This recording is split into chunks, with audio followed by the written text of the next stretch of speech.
Sir picture? Super sir. Sir ಎಷ್ಟು ವರ್ಷ ಆಗಿತ್ತು ಪಿಕ್ಚರ್ ರಿಲೀಸ್ ಆಗಿ? ಏನು ಹೇಳ್ತೀರಾ ರಾಜ್ಕುಮಾರ್ ಅವ್ರ ಫ್ಯಾಮಿಲಿಗೆ? ರಾಜ್ಕುಮಾರ್ ಅವ್ರ ಪಿಕ್ಚರ್ ರಿಲೀಸ್ ಆಗ್ತಾನೆ ಇರಬೇಕು ಸರ್, ನಾವು ಬರ್ತಾನೆ ಇರಬೇಕು. ಯಾವಾಗ ರಿಲೀಸ್ ಮಾಡ್ಸೋಣ?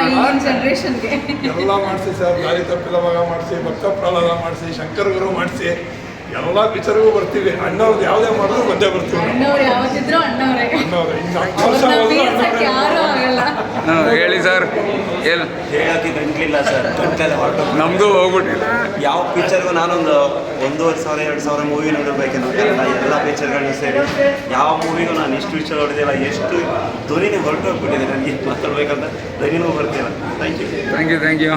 ಹೇಗಿತ್ತು ಸರ್? ಮುಂದೆ ಬರಲ್ಲ. Thank you. ಮೇಡಮ್ ಹೇಗಿತ್ತು? ಎಷ್ಟು ವರ್ಷ ಆಗಿತ್ತು ಪಿಕ್ಚರು? ರೈಟ್. ಹೇಗಿತ್ತು ಪಾಪ? Thank you. ಏನು ಸರ್ ಎಷ್ಟು ವರ್ಷ ಆಯಿತು? ತುಂಬ ಆ ಕಾಲದಲ್ಲಿ ನೋಡಿದ್ದು ಅನಿಸುತ್ತೆ ನೀವು ಪಿಕ್ಚರು. ಏನು ಹೇಳಿ ಇವತ್ತಿನ ಬಗ್ಗೆ? 2025ಕ್ಕೆ ರಿಲೀಸ್ ಆಗಿದೆ. ಒಳ್ಳೆ ಪಿಕ್ಚರ್. ಹಾಂ, ಥ್ಯಾಂಕ್ಸ್ ಸರ್. ಅಮ್ಮ ನಮಸ್ಕಾರ.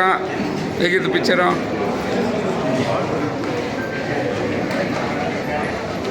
ಸರ್ ಏನು ಹೇಳ್ತೀರಾ? ಹೇಳಿ. ಸಿನಿಮಾದ ಬಗ್ಗೆ ನಾವು ಹೇಳಲಿಕ್ಕೆ ಸಾಧ್ಯ ಸರ್. ಇದು ಒಳ್ಳೆ ಸಿನಿಮಾ, ಯಾವಾಗ ನೋಡಿದ್ರು ನೋಡ್ಬೇಕು ಅಂತ ಅನಿಸ್ತಿರುತ್ತೆ. ಇದರಲ್ಲಿ ಮಾರಲಿಟಿ ತುಂಬ, ಎಷ್ಟು ಸತಿ ನೋಡಿದ್ರು ಮತ್ತೆ ಬರ್ತಾ ಇದ್ವಿ. ಮಾರಲಿಟಿ ಇದರಲ್ಲಿ ಅಣ್ಣವ್ರು ಅಂತಂದರೆ ದ್ವೇಷ ಬೇಡ, ಇದನ್ನು ಮಾರಲಿಟಿ ಇದೆಯಲ್ವಾ, ಒಂದೊಂದು ತುಂಬ ಇಷ್ಟ ಆಗುತ್ತೆ ಪ್ರತಿಯೊಬ್ಬರಿಗೂ. ತುಂಬ ಇಷ್ಟ. Thank you sir.